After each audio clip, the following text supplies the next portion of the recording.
Hingga akhir Juli 2022, jumlah kecelakaan lalu lintas di Sumatera Selatan masih didominasi oleh kendaraan roda 2 atau motor hingga mencapai 62%. Penyebab dari kecelakaan lalu lintas sendiri salah satunya karena infrastruktur jalan di Sumatera Selatan yang kurang baik.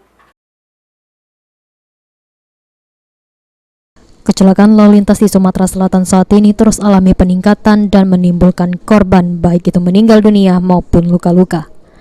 Berdasarkan data dari Jasa Raharja Sumatera Selatan, kecelakaan lalu lintas di Sumatera Selatan saat ini didominasi oleh kendaraan roda 2 atau motor, yang mana jumlahnya hingga akhir Juli 2022 telah mencapai 62%.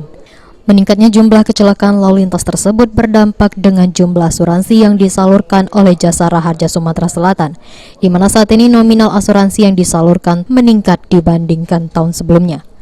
Korban kecelakaan baik meninggal dunia maupun untuk yang luka-luka dan saja tetap itu yang sudah kita salurkan sebesar 31 miliar, memang meningkat dibandingkan tahun lalu kurang lebih 18%.